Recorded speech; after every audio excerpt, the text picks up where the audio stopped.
Este é o programa de hoje, Horizontes Passado e Presente, o 22º episódio, o segundo do ano 2018.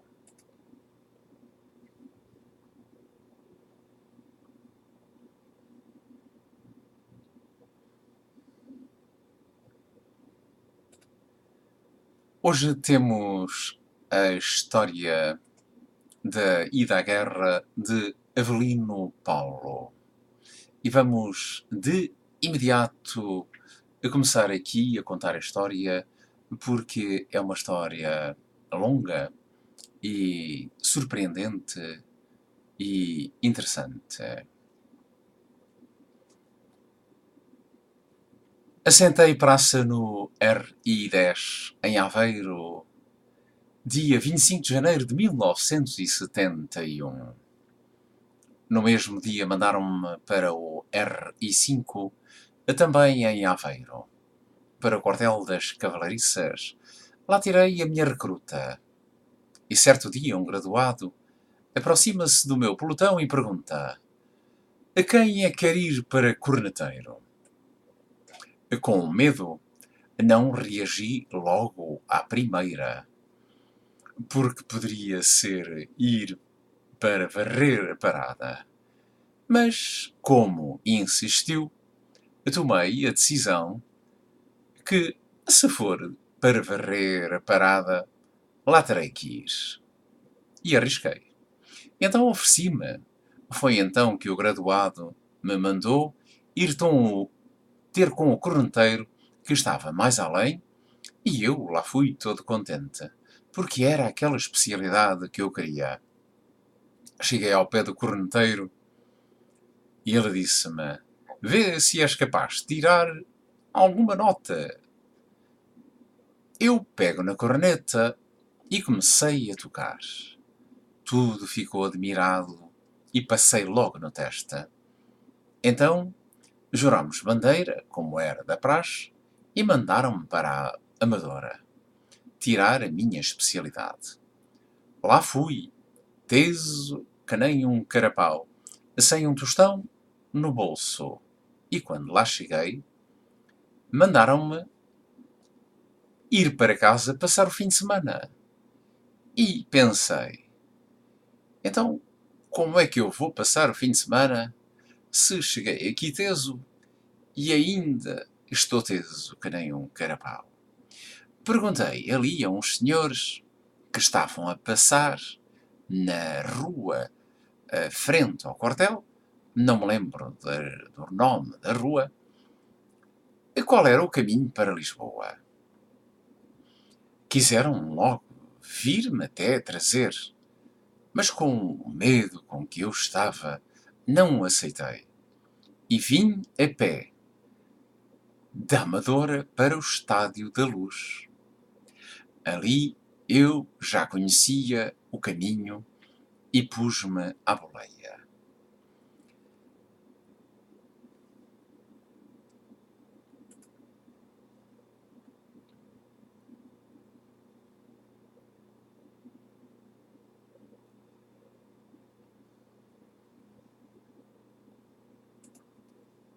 Claro que, estando fardado, foi fácil.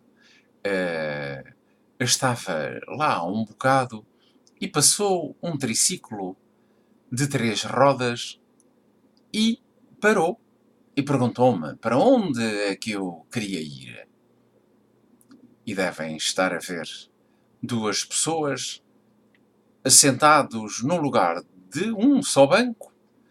E eu disse para o homem: mas, ó homem, cabemos os dois aí dentro? O homem disse: cabemos sim. Oh, ok, entrei e como o banco era só um, bom, mal cabíamos os dois. Ele diz-me: ponha aqui a perna em cima da minha que não há problema. Ai, sorte a minha, só me faltava esta. Mas pronto, aceitei. Não aconteceu nada de mal. O homenzinho até foi bastante simpático, foi levar-me exatamente onde eu queria.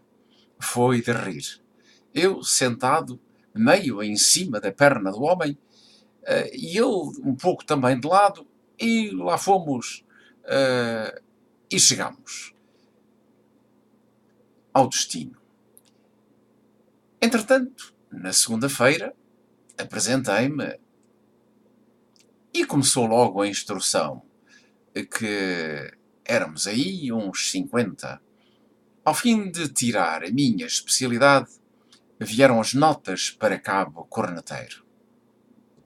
E eu já tinha sido praticamente dado como cabo, mas, como todos sabem, naquela altura e ainda hoje havia falta de bacalhau, mas estava lá um instruendo que queria ser cabo à força.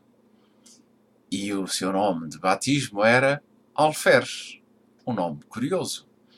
Então, foi de fim de semana e quando regressou trazia um grande bacalhau às costas. Todos ficámos a olhar para ele. Aproxima-se do primeiro sargento corneteiro e disse para ele: Tome, é para si, meu sargento. E já estão a ver a quem é que foi o atingido. Fui eu, que já não cheguei a cabo.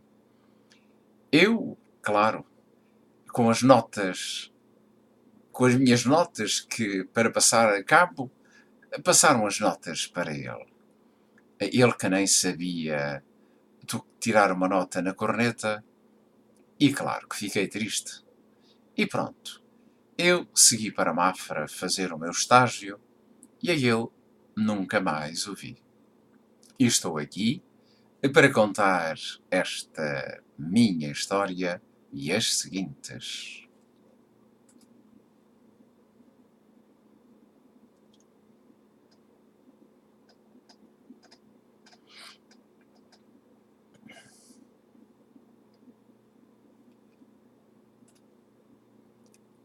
Por fim de ter passado muitos maus bocados, aqui estou hoje, no ano 2018, para vos contar estas histórias através da voz de Manuel Jorge. Entretanto, acabei o meu estágio em Mafra e ali mesmo fui mobilizado para Moçambique, sendo primeiro transferido para Santa Margarida.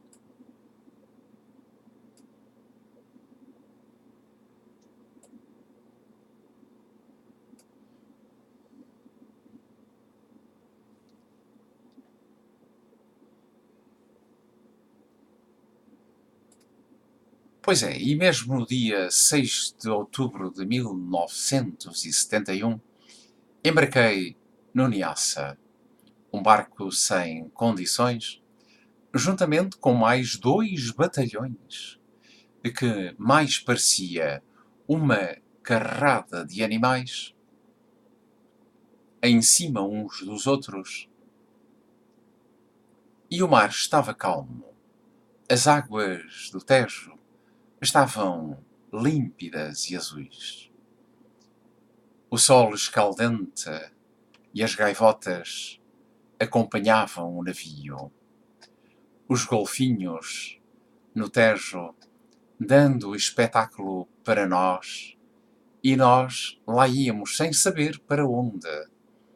Até que a certa altura fomos surpreendidos com corvetas de guerra marroquinas e com os canhões apontados para nós. E nós, a tremer de medo, o barco recebeu ordens para desligar as máquinas e ficou à deriva sem poder seguir o seu destino. Caso desobedecesse às ordens, éramos mortos pelos canhões marroquinos que estavam apontados a nós, pois que tínhamos saído das águas portuguesas e estávamos já nas águas marroquinas e Portugal não tinha relações nesse tempo com Marrocos. Depois de tanta conversação, resolveu-se esta situação dolorosa até que, perto da noite, lá veio a ordem dos marroquinos que nós podíamos seguir o nosso destino para Moçambique e que o Niassa ligasse de novo os motores e continuasse pelas águas internacionais, e assim correu tudo bem.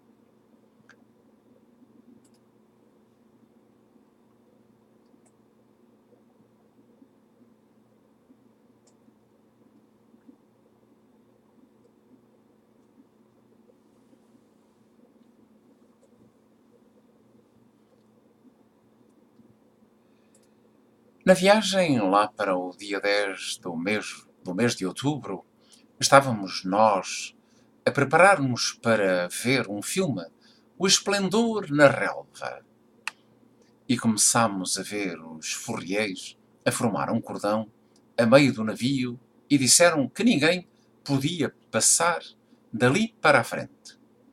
Nós, todos intrigados, limitávamos-nos a perguntar uns aos outros: mas que está a acontecer? E ninguém nos respondia. Fomos esperando para que o filme começasse e de um momento para o outro ouvimos um estrondo. Bum! Este bum foi no porão da frente. O fumo negro que metia medo. Ficámos cheios de medo e cada um a gritar pela meizinha que morríamos ali todos e nunca mais voltávamos a ver a nossa querida mãe.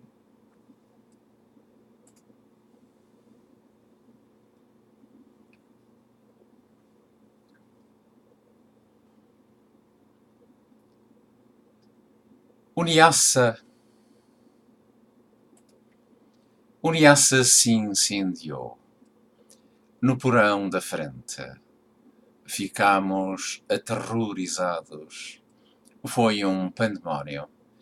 Ninguém sabia o que fazer. Tudo a gritar: salvem-nos, salvem-nos!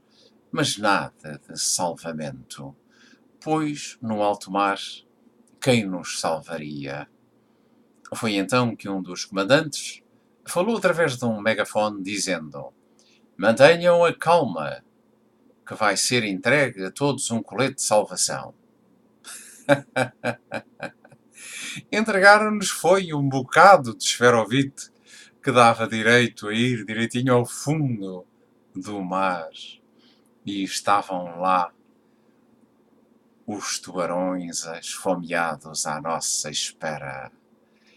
Ai, que era cá um petisco!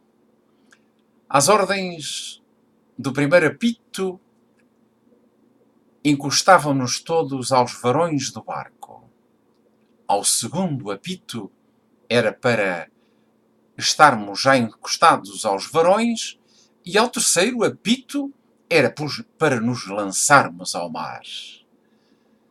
Mas Deus e Nossa Senhora estiveram sempre conosco, e nunca chegou a haver o terceiro apito. Entretanto, como não tínhamos socorro de ninguém, o comandante do barco decidiu navegar para a Guiné, mudando a rota, e fez 190 graus na mudança da rota, porque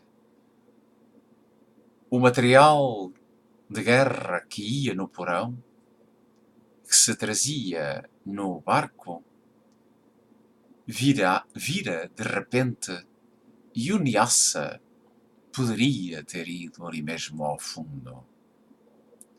Na manhã seguinte, começámos então a andar em direção à Guiné. E no segundo dia apareceu um avião pequeno, para filmar sobre o barco. e tirar-nos umas fotos. De socorro, nada.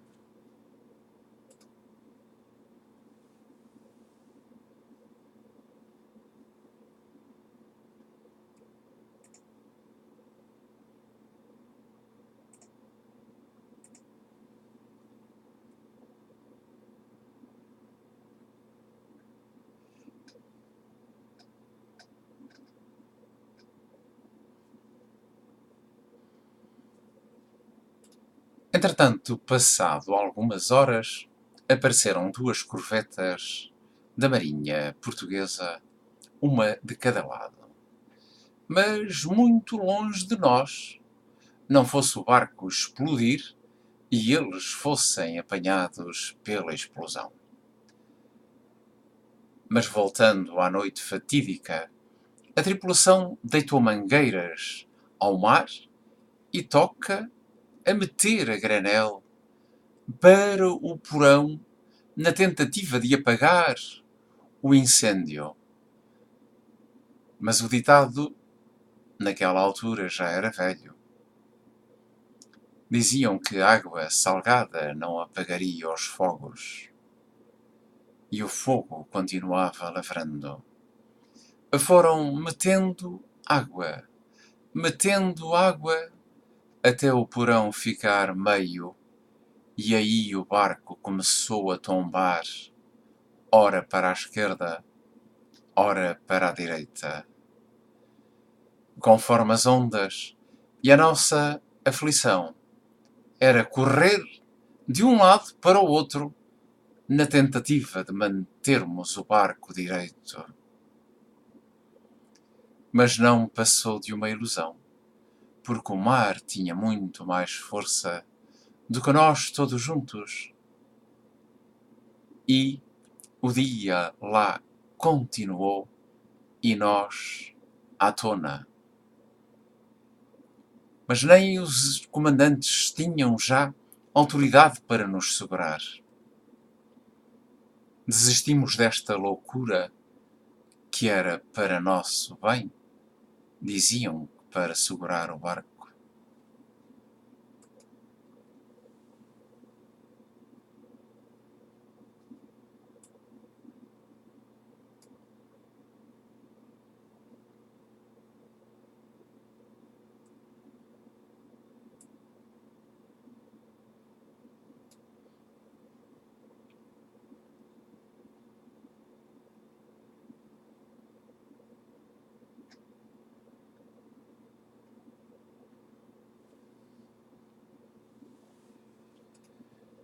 O dia foi passando e todos, uns em cima dos outros e até empoleirados nos mastros do navio, parecíamos gaivotas a dizer adeus ao marinheiro que passava ao longe e que nos dizia adeus, sem saber da tragédia a que estávamos a passar. Até que a tarde chegou e começámos a ver terra. Pensávamos já ser a nossa salvação. E então era, pois, a bendita terra da Guiné-Bissau.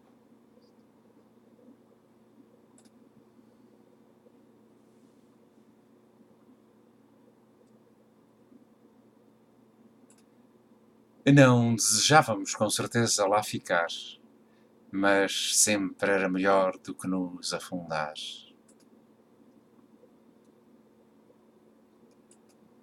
Ao fim de algumas horas, chegámos então ao porto de Bissau.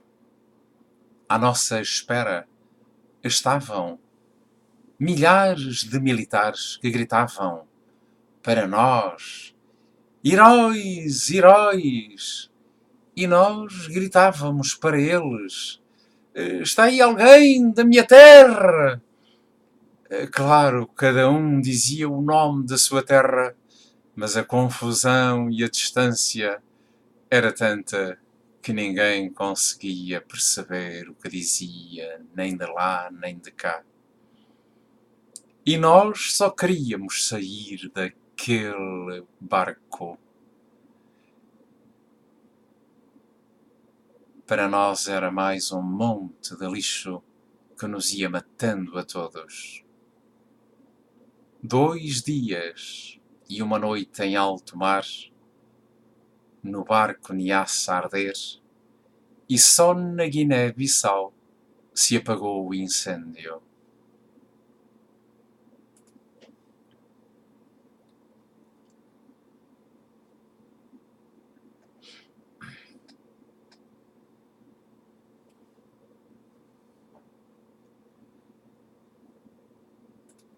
Passaram 4 dias e ao fim desse tempo ainda o barco estava todo empenado.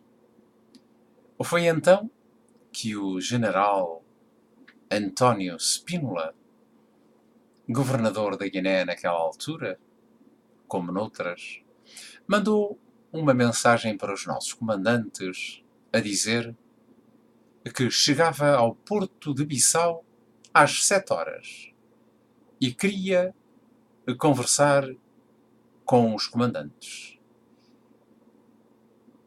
E se o navio não pudesse continuar, ficávamos na Guiné.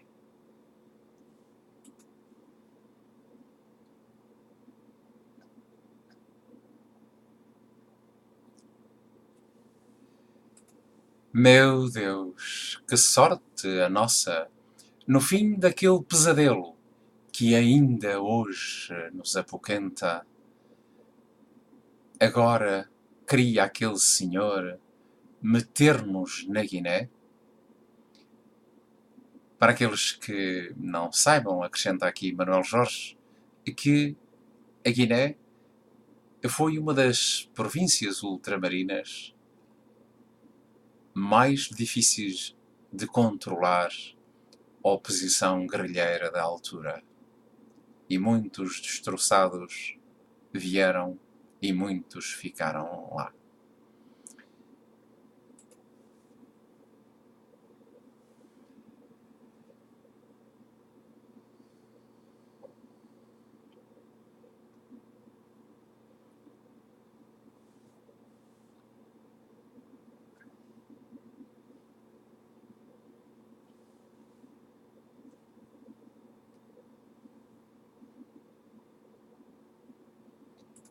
E nesta ansiedade de ficar na Guiné ou rumarmos para Moçambique, os comandantes dos 2 batalhões que seguiam no Niassa perguntaram: querem ficar aqui na Guiné ou arriscar no mar rumo a Moçambique? E a nossa resposta foi: para o mar, para o mar. E assim o navio partiu de novo para Moçambique. Quando Spínola chega do aeroporto, já nós íamos a sair a Baía da Guiné.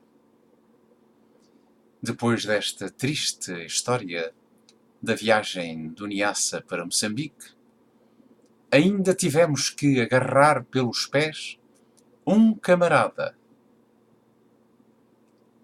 que se queria atirar ao mar, que depois de estar salvo, pelo menos naquele momento, se queria matar. Demos-lhe um açoite no rabo que foi para a enfermaria tratar-se.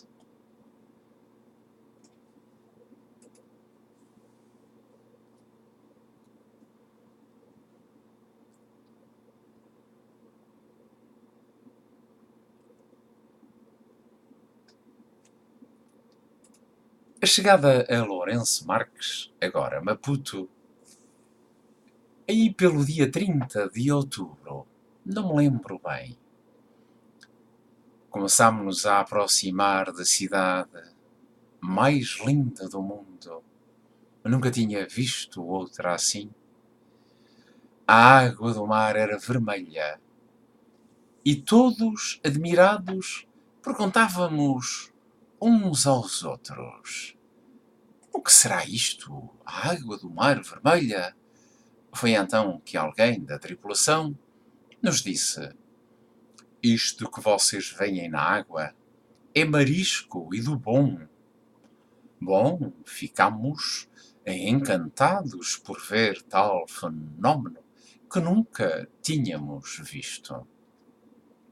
Até que atracámos no cais de Lourenço Marques e aí saímos para passear umas horas. Uns foram para um lado, outros foram para o outro, e eu fui em direção ao aeroporto onde ficava um bairro de nome Choupal. Mas era muito longe. As horas foram passando, a barriga a encolher, com fome, e perguntei ao camarada que me acompanhava: quanto tens tu aí? Eu respondi: 25 tostões. Diz o cabo Mirassol: e eu também só tenho 25 tostões. Decidimos entrar num café e mandar vir uma bazuca, uma cerveja alta. Mas o Mainato trouxe-nos também uma travessa cheia de camarões e ameijoa. Olhamos um para o outro e comentámos: olha, se nem dinheiro temos para pagar a cerveja, se calhar, como é que vamos pagar os camarões e a ameijoa? Bom, deixa lá. Pedimos uma fatura e depois, lá no barco, alguém pagará por nós. Ok, de acordo, dissemos um para o outro.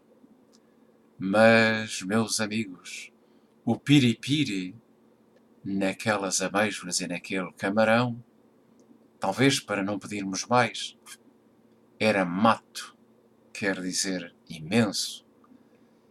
E então a cerveja não chegou para apagar aquele fogo. Chamámos o Mainato, como se tratava naquele tempo os empregados em Moçambique, e perguntámos: então, rapaz, quanto é a despesa?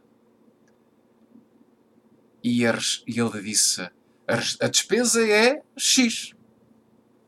E eu perguntei: mas não estás enganado? E ele disse: sim, nosso soldado, não. E disse eu: então, a travessa da ameijoa? A ameijoa é a oferta da casa. Ah, e então venha outra bazuca para apagar este fogo.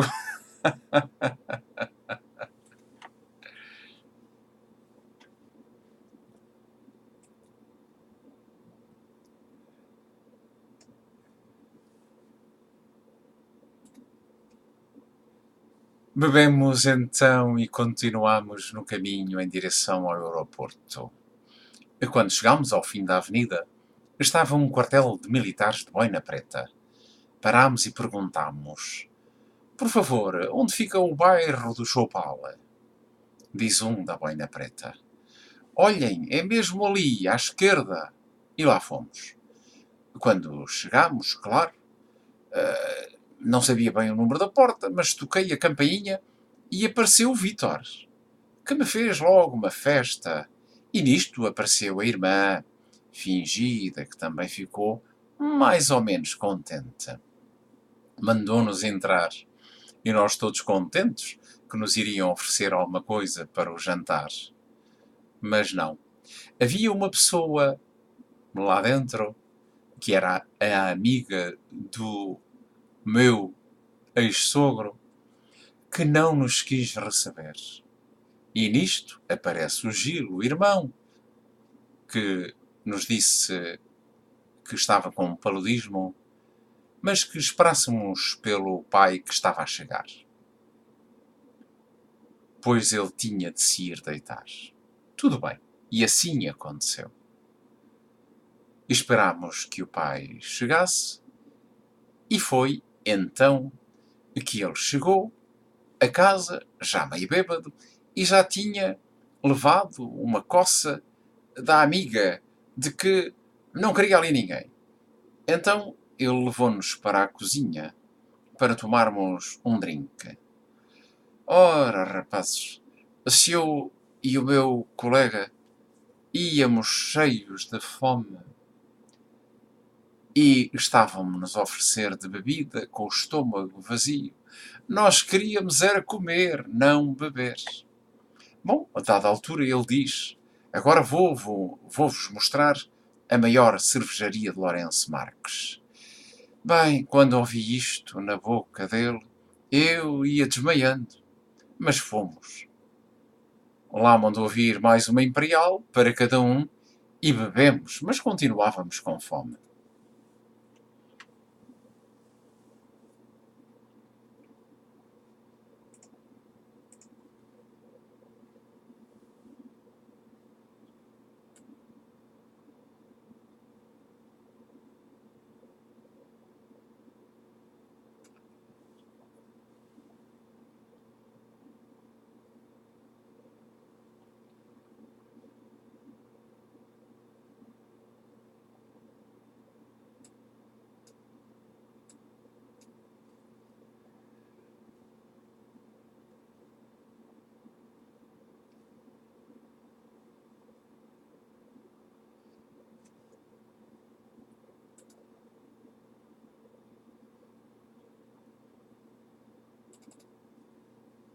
E aí começo eu a preocupar-me com 25 tostões que já tinham ido, mais os outros 25 tostões que já tinham ido, estávamos com os bolsos sem nada.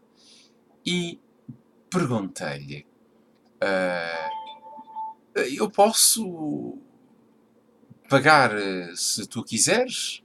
Ah, pensando que provavelmente ele não aceitaria. E assim foi. Ele não aceitou. E eu insisti, ainda há medo. Não, vê lá, se queres, nós pagamos isto. E ele não aceitava. E então disse-me: agora vou levar-vos ao barco. E foi. Quando parou a carrinha, vira-se para mim e fez-me esta pergunta: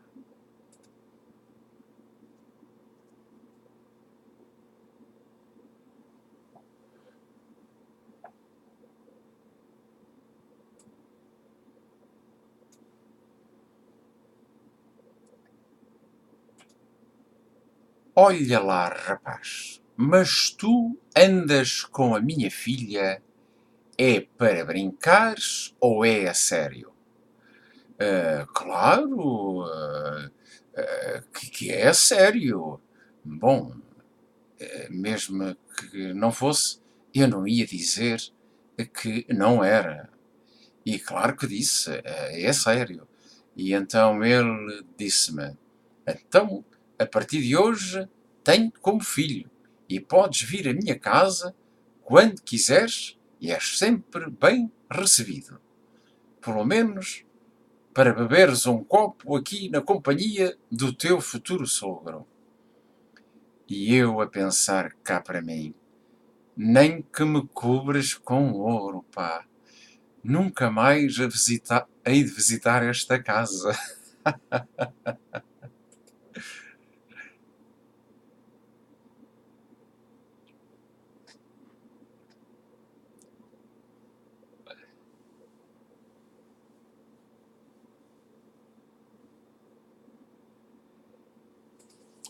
E rumamos então no Niassa para a linda cidade da Beira, que Manuel Jorge conhece bem.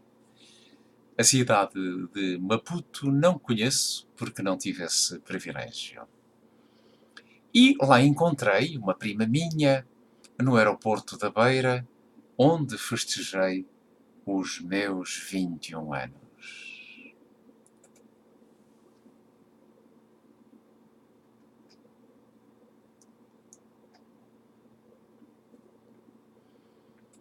Foi assim que mal conhecia Lisboa e fui conhecer a cidade da Beira.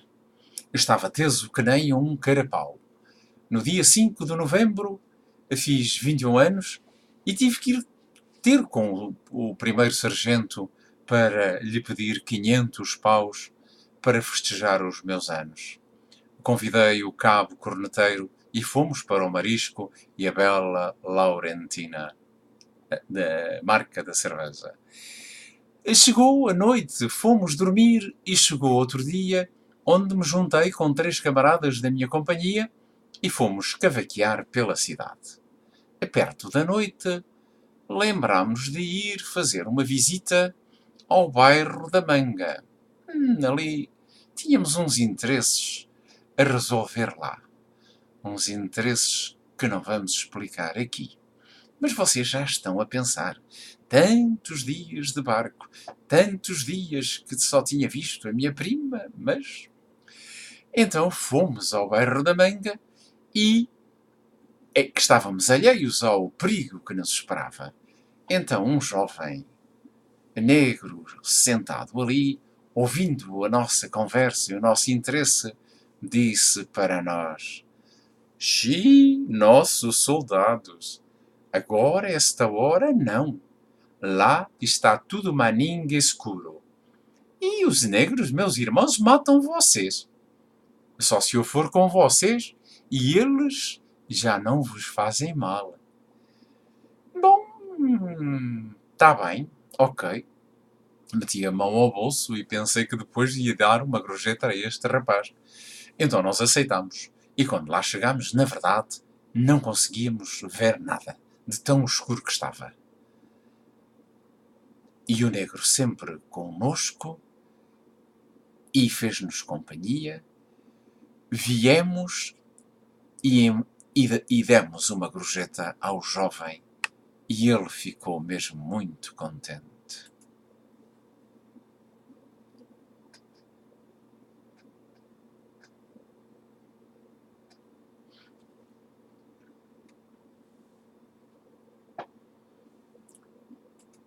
Raiava o sol no porto de Nacala e disseram-nos: "Vamos embora que o comboio para Vila Cabral está à vossa espera." Era então o dia de continuarmos a viagem. Como o último destino naquele monte de lixo, que era o barco de Niassa, passámos algumas horas ainda em Nacala. Aí tivemos logo um cheirinho a guerra. Depois os velhinhos disseram-nos que os turras iam estar até pendurados nas árvores à nossa espera quando o comboio passasse. Ficámos aterrorizados. O medo meteu-se dentro de mim e fui sempre a olhar para as janelas para ver se alguém nos atacava. Mas não vi. Só vi macacos a saltar de árvore em árvore e animais que corriam pela selva. O meu descuido para olhar cá para fora deu origem a que me roubaram a minha ração de combate e fui sem comer até o comboio chegar a Nampula. Só aí me deram outra. E a fome era tanta que já não dei oportunidade a ninguém de a me roubar de novo.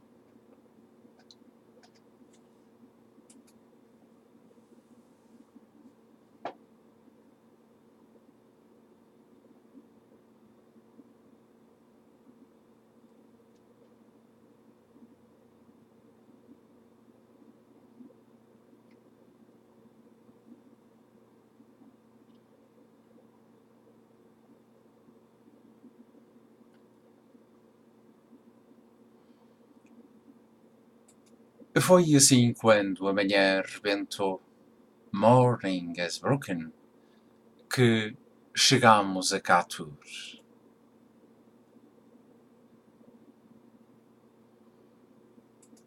Aí comprei 2,500 de espertos para a minha cabeça enquanto o rebenta-minas foi montado e estávamos cada vez mais próximo da guerra, que abria as portas a qualquer hora sem horário.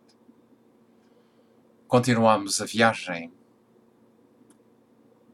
e chegamos a Nova Freixo e nada aconteceu.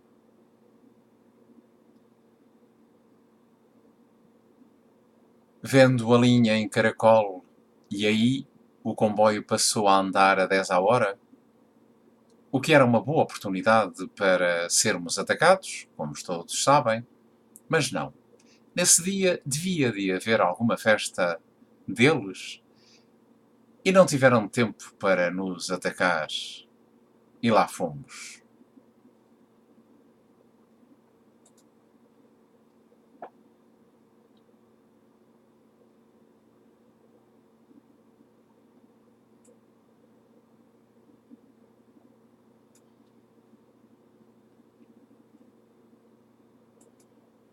Chegámos a uma estação que não me lembro agora o nome, a seguir a Catur e a seguir a Nova Freitos.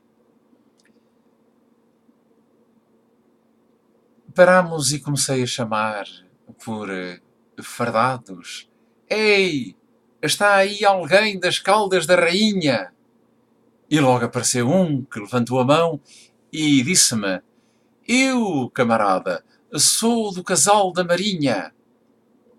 Quando ele me disse de onde era, e eu respondi: Eu também sou desse lugar, camarada.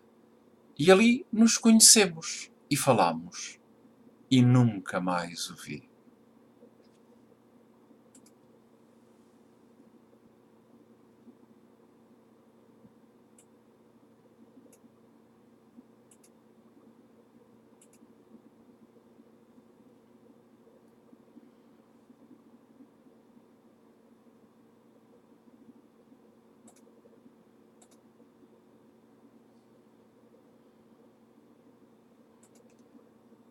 Ainda chegámos a Vila Cabral sem qualquer problema. A morte não nos apareceu naquele dia. Nem deu tempo de visitarmos a cidade que hoje tem o nome de Lixinga. Foi sair do comboio e subir para as Berriés. E ali começaram as picadas horríveis de inseto e as próprias picadas, a estrada, a chuva, de trovoada, lama, atascamento das Berriés e nós, rapazes, sem saber o que havíamos de fazer. Até que passámos alguns dias, não me lembro quantos, encontramos uma ponte num rio muito largo com as águas em fúria, como quem diz: não se atrevam, voltem para trás. A ponte era feita de troncos de árvores, só passava uma berlier de cada vez, no mesmo sentido. E nós lamentando: meu Deus, onde é que viemos parar? Se caíssemos ao rio, nunca mais ninguém nos via. A fúria das águas era tanta que não tínhamos salvação possível. E depois os crocodilos que estavam bem vigilantes na margem à nossa espera.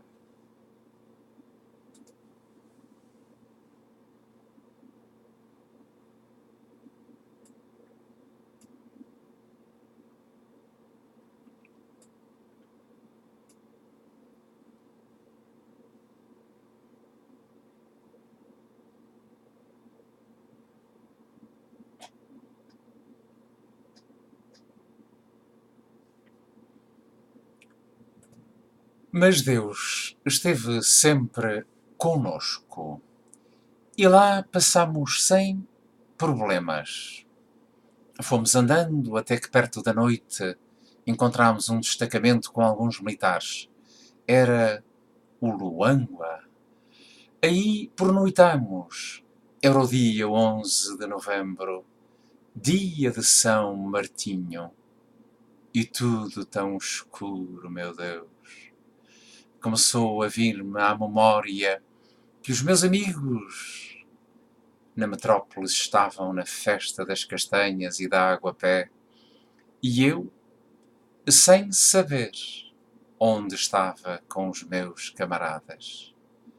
Ninguém dormiu nessa noite, naquele destacamento, pois era de chapa e pouco mal chegava para eles. E foi aí que eu me mentalizei. Estamos na guerra, companheiros. Uma guerra que não era nossa. Uma guerra que tinha meia dúzia de donos, mas não era nossa.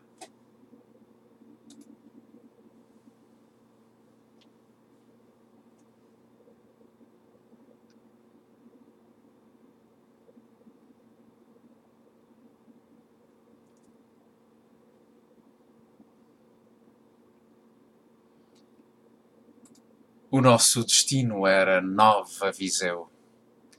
E foi aí que chegámos de Berlier. E o primeiro sargento que vai à janela da Berlier, de repente sentimos a grande algazarra no capim.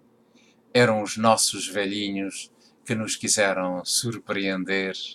E então, com toques de tambor, tachos e tampas de panelas, bidons e até uma câmara de cartão, a dizer RTP televisão. Eles fizeram para nos filmar e gritavam: Checa, checa, bem-vindo, tu vens e nós estamos indo. Era a alegria para eles e a tristeza para nós. Mas tinha de ser assim. Entregaram o acordelamento e depois foram-se embora, deixando-nos entregues à nossa sorte. Não houve propriamente a passagem do testemunho nem do conhecimento e deixaram-nos naquele pandemónio.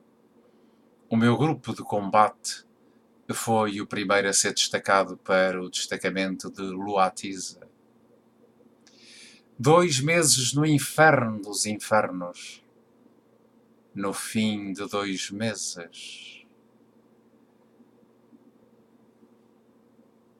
o meu alferes, o alferes Borges, estava com paludismo em último grau.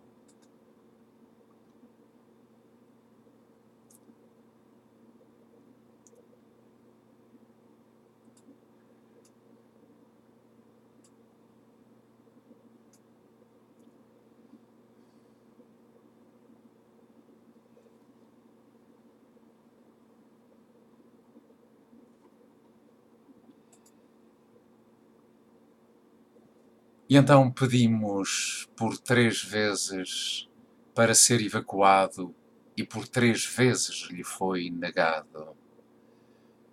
Então ele disse: Meu capitão, eu não chego aí vivo.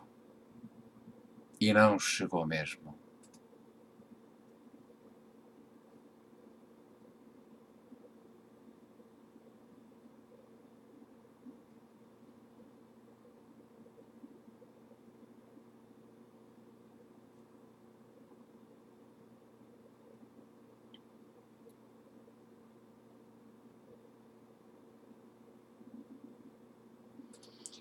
O nosso alferes morreu no caminho, porque, vindo ele na terceira viatura da coluna militar, uma mina comandada rebentou a Berlier, que deu uma volta no ar e caiu-lhe em cima, ceifando a vida do meu alferes. E também ao condutor. O rádio ficou feito em pó. O condutor que vinha no rebenta-minas, ao ver que tinha ficado sem comunicação com Nova Viseu, ganhou coragem e veio ele sozinho, pela picada fora, pelo mato fora, pedir socorro. Em 2 meses, 2 já mortos.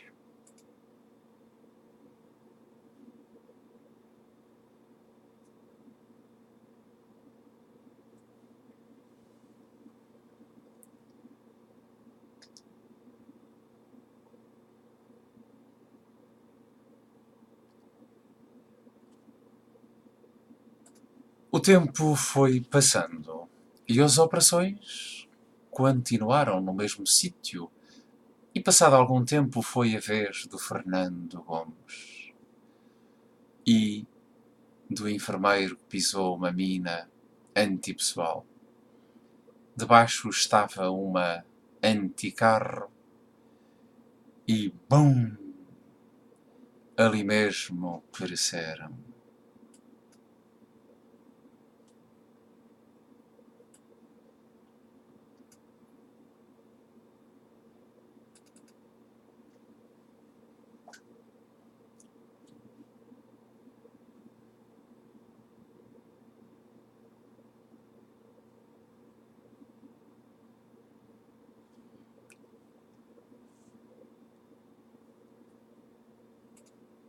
Passado algum tempo e no mesmo sítio, mais um alferes pisou uma mina antipessoal e ficou sem um membro inferior.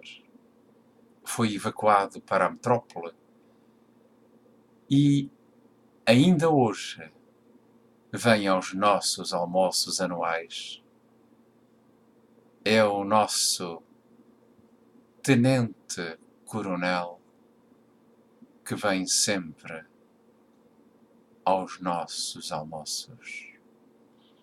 Assim ia a nossa vida difícil em Nova Viseu. Mortes e mais mortes.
E escrevia para a metrópole, para minha mãe, e um dia mandei-lhe um poema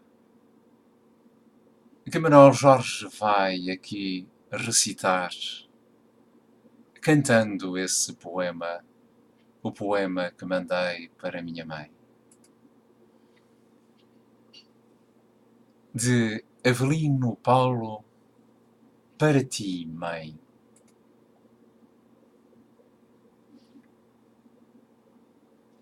Escrevo para ti, mãezinha, esta carta à noitinha, à luz morta da caserna. Não esqueças, mãe adorada, trago na mente gravada a tua imagem tão terna. Mãezinha que choras tanto e que lavas teu pranto com lágrimas de dor. Se teu filho vai regressar, breve te vai abraçar, e por que não com amor agora terminar? Quero somente lembrar-te, minha boa e santa mãe, não fiques para aí a chorar. Assim estarás tu lutando pela nossa pátria também, pela nossa pátria também. De Avelino Paulo, aqui cantarolei um poema que ele dedicou à sua mãe.